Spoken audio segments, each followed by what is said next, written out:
Melee weapons, the best choice out there for any true warrior in Armored Core 6. And I'm sure Trace Kushrnada would agree from Gundam Wing. I'll be talking about each melee weapon and break them into three main categories, starting off with reliability, and then the heavy hitters with the most damage potential. Finally, those with the most ranged pressure. Wouldn't feel right if I didn't begin with the most reliable choice, the Pulse Blade. You'll notice I'm melee canceling between attacks. This is an important strategy if you're a melee user. Quick boost or assault boost between swings to launch yourself further and keep up with those longer range builds you'll come across. You can also do this for charged attacks as well, depending on the melee weapon. This charged attack is one of the few that's capable of stunning an opponent, leaving them wide open for charged weapons like linear rifles or high energy weapons like the LRB or Kurosawa. I'm sure that was a fluke. Let's see if it happens 2 for 2. What's that? You only want to see it against ranked PvP players? Well, okay then. I guess you just love to see other players suffer.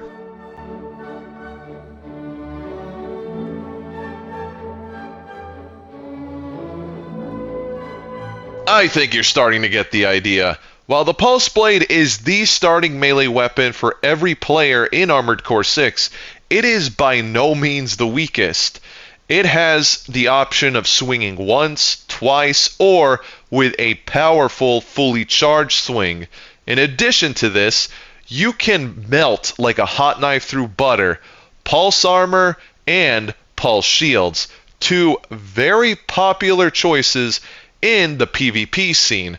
Regardless of the build you come across, you can't go wrong with the Pulse Blade at your disposal. Next up is the Laser Dagger. What's not to like? It's lightweight, has low EN drain, and on top of that, the charged attack can be used as a slingshot to propel yourself forward, allowing you to close even greater distances. However, in the middle of combat, this technique is even more difficult to pull off than your standard melee cancel options. However, if it lands, you will stun your opponent, allowing you to make use of that combo I mentioned earlier.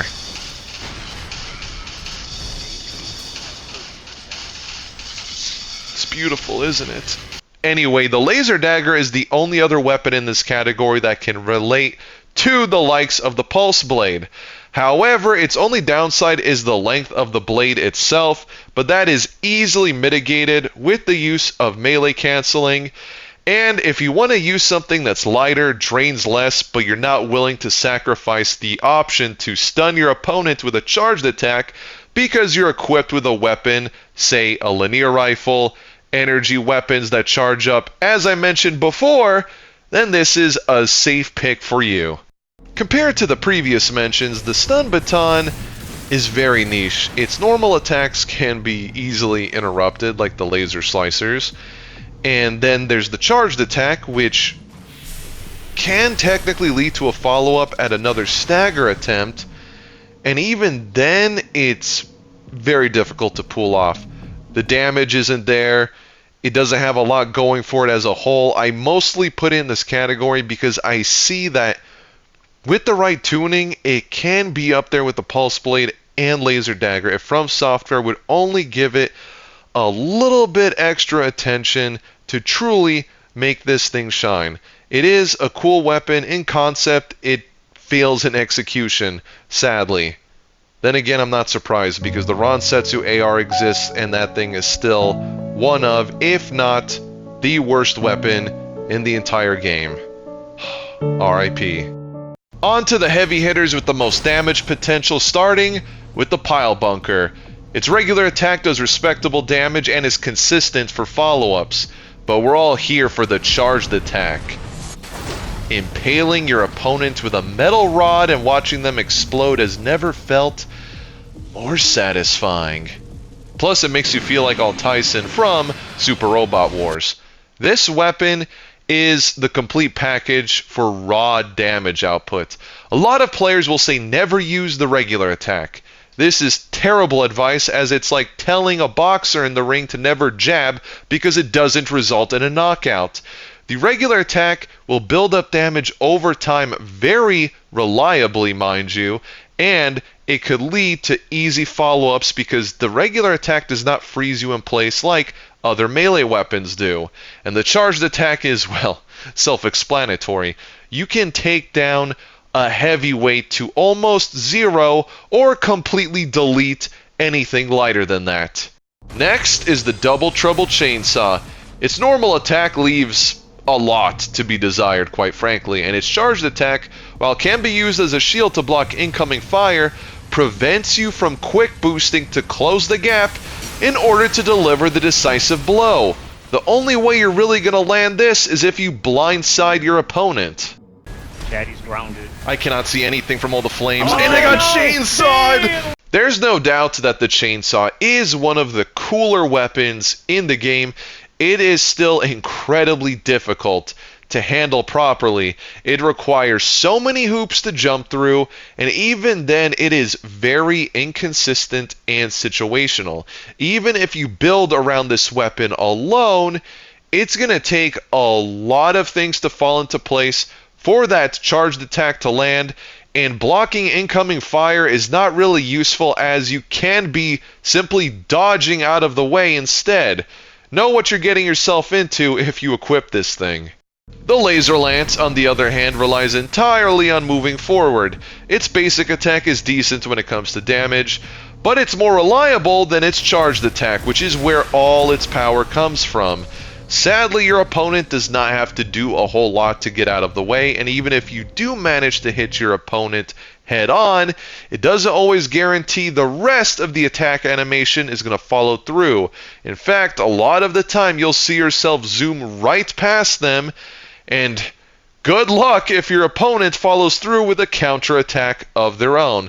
This weapon is still a powerhouse, but one that is tricky to use, and one that is easy to play around. The Laser Blade is all about reach.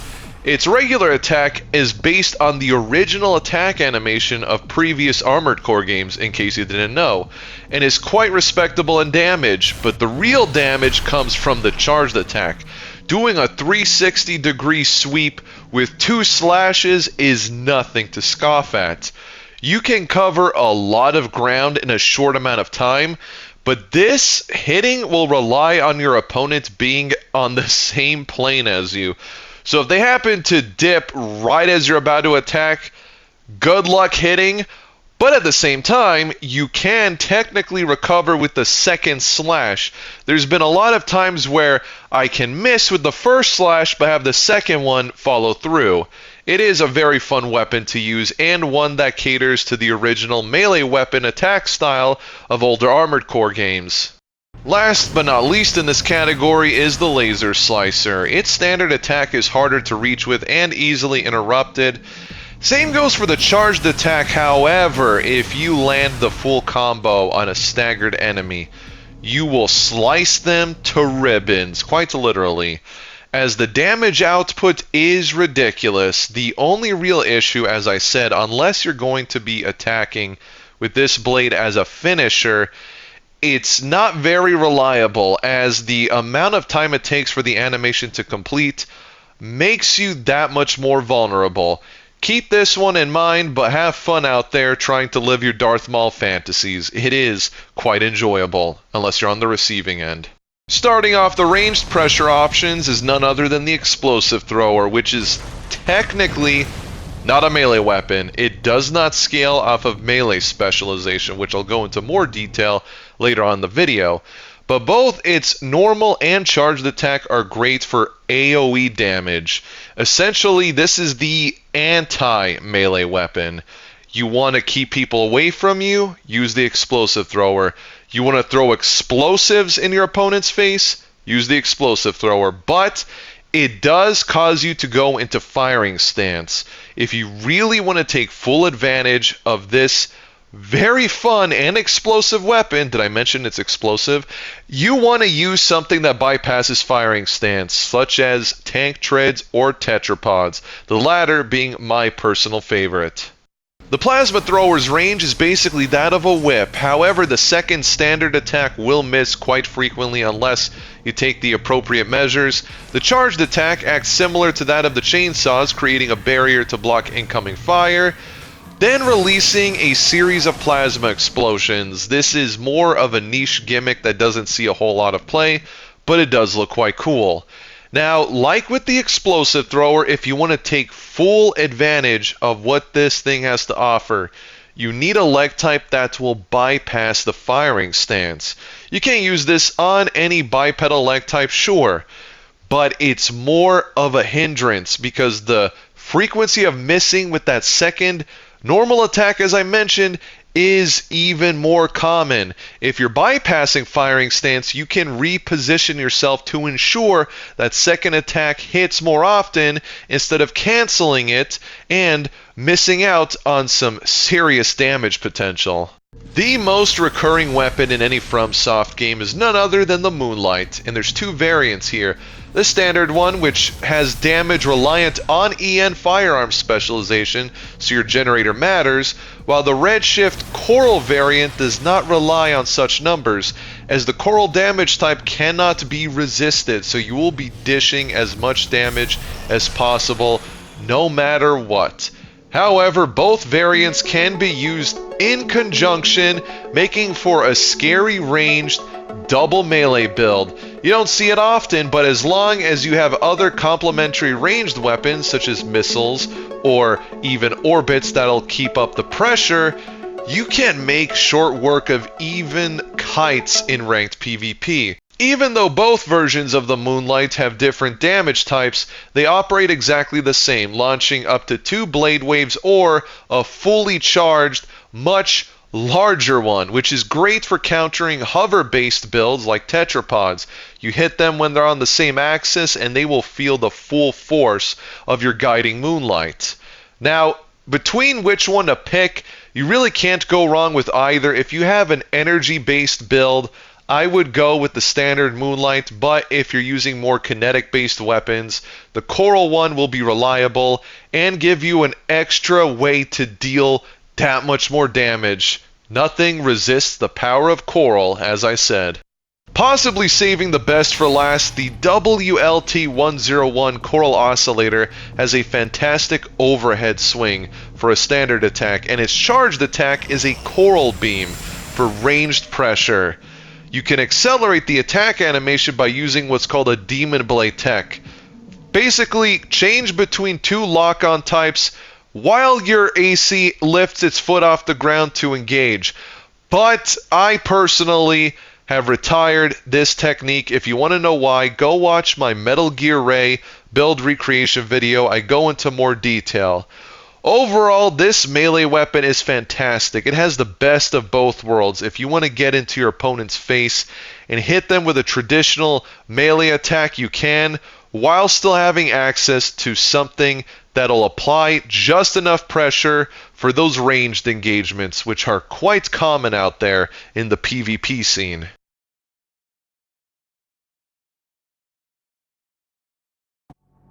It is crucial that you pair the right booster with your melee weapon of choice.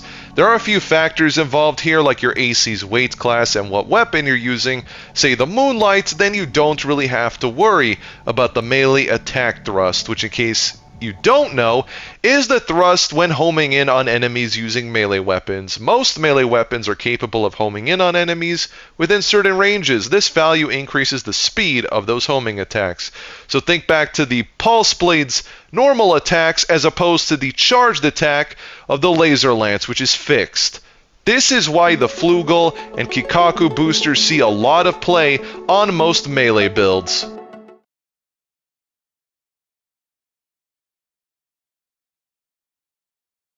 Do not overlook the melee specialization stat on your arms, which is the suitability for using melee weapons. Higher values correspond to greater attack power and is why Basho is the king in this department. But depending on the rest of your weapons, I wouldn't use it for everything. Say you're using a double trigger build, then I would lean towards the Melander arms, which has great melee specialization but excellent recoil control. However, if you're using double melee, then you might as well use Basho to maximize the damage output of half of your weapon loadout. I hope you found this useful, and let me know in the comments, what is your favorite melee weapon? If you enjoyed this, please be sure to like the video, leave a comment, and subscribe so you don't miss the next one. Until next time, take care.